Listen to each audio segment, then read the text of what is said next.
ನಮ್ಮ ಎಮ್ಮೆ ಮನುಷ್ಯನಾಗ ಬಂದ್ರೆ 50 ಲೀಟ್ರ್ ಹಾಲು ಕೊಡ್ತೈತೆ ನೋಡ್ರಿ ಅಂದೆವು. 50 ಲೀಟ್ರ್ ಹಾಲು ಕೊಡ್ತೈತೆ ಅಂದ್ಕೊಳ್ಳಿ ಏನು ಕಿಮ್ಮತ್ತು ಹೇಳ್ತಿ ಅಂದ. 1,00,000 ರೂಪಾಯಿ ರೀ ಅಂದ. 1,00,000 ರೂಪಾಯಿ ಕೊಟ್ಟು 50 ಲೀಟ್ರ್ ಹಾಲು ಕೊಡು ಎಮ್ಮೆ ತೊಗೊಂಡು ಹೋದ.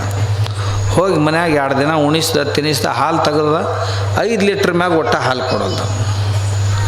ಮರುದಿವ್ಸ ಅದಕ್ಕಿಂತ ಚಲೋ ತಿನ್ನಕ್ಕೆ ಹಾಕಿದ ಉಣ್ಣಕ್ಕೆ ಹಾಕಿದ 5 ಲೀಟ್ರ್ ಮ್ಯಾಗ ಹೋಗಲಿಲ್ಲ.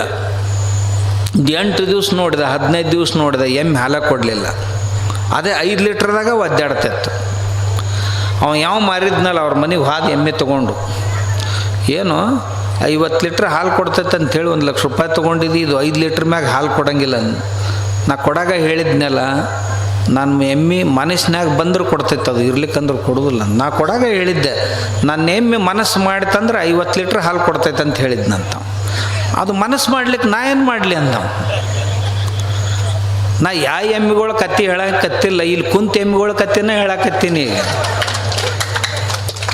ಮನಸ್ಸು ಮಾಡಿದರೆ ಏನಾರ ಬಿಡಾಕೈತಿ, ಮನಸ್ಸು ಮಾಡಿದರೆ ಏನಾರ ಹಿಡ್ಯಾಕೆ ಬರ್ತೈತಿ. ಯಾವುದನ್ನು ಒತ್ತಾಯದಿಂದ ಯಾರಿಗೆ ಏನು ಮಾಡ್ಸಕ್ಕೆ ಬರುವುದಿಲ್ಲ, ಏನು ಮಾಡಕ್ಕೆ ಬರುವುದಿಲ್ಲ. ಆದ್ದರಿಂದ ಏನು ತಗೋಬೇಕು ಏನು ಬಿಡಬೇಕು.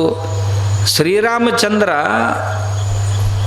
ಲಂಕೆಯಿಂದ ಬಂದ, ಪಟ್ಟಾಭಿಷೇಕ ಆತು.